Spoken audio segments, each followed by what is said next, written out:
കാൽസ്യവും മിനറൽസും വൈറ്റമിൻസിനും പുറമെ വ്യത്യസ്തങ്ങളായ അനേകം ചേരുവകൾ മിൽക്ക് ബീറ്റയിൽ അടങ്ങിയിട്ടുണ്ട്.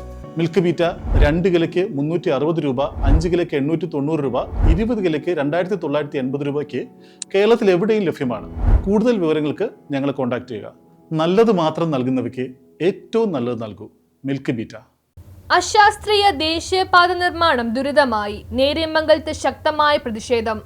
നേര്യമംഗലം മേഖലയിൽ നാഷണൽ ഹൈവേസ് അതോറിറ്റി ഓഫ് ഇന്ത്യയുടെ കീഴിൽ നടക്കുന്ന കൊച്ചി ധനുഷ്കോടി ദേശീയപാത നവീകരണ പ്രവർത്തനങ്ങൾ ജനജീവിതം ദുരിതത്തിലാക്കുന്നതായി പരാതി. സുരക്ഷാ മാനദണ്ഡങ്ങളും ശാസ്ത്രീയ പ്ലാനിങ്ങും പാലിക്കാതെയുള്ള നിർമ്മാണ പ്രവർത്തനങ്ങൾക്കെതിരെ നാട്ടുകാരും വ്യാപാരികളും ശക്തമായ പ്രതിഷേധത്തിലാണ്. കഴിഞ്ഞ ദിവസങ്ങളുണ്ടായ മഴയിൽ റോഡിനരികിൽ അലക്ഷ്യമായി തള്ളിയിട്ട മണ്ണും അവശിഷ്ടങ്ങളും ഒഴുകി കടകളിലും വീടുകളിലും കയറി വ്യാപക നാശനഷ്ടമുണ്ടായി. ഡ്രെയിനേജ് സംവിധാനങ്ങൾ ഒരുക്കാതിരിക്കുന്നതാണ് സ്ഥിതി രൂക്ഷമാക്കിയത്. രാത്രി മഴയ്ക്ക് പിന്നാലെ റോഡ് ചെളിക്കുളമാകുന്നതോടെ കാൽനടയാത്രക്കാരും ഇരുചക്ര വാഹന യാത്രക്കാരും അപകടത്തിൽപ്പെടുന്നതും പതിവായിട്ടുണ്ട്. സുരക്ഷാ ഭിത്തികളും മതിയായ വെള്ളം ഒഴുകിപ്പോകാനുള്ള സംവിധാനങ്ങളും ഉടൻ ഒരുക്കണമെന്ന് നാട്ടുകാർ ആവശ്യപ്പെട്ടു. പ്രശ്നത്തിൽ നടപടി ഉണ്ടായില്ല എങ്കിൽ സമരപരിപാടിയിലേക്ക് കടക്കുമെന്നും പ്രദേശവാസികൾ മുന്നറിയിപ്പ് നൽകി. News bureau, Kothamangalam.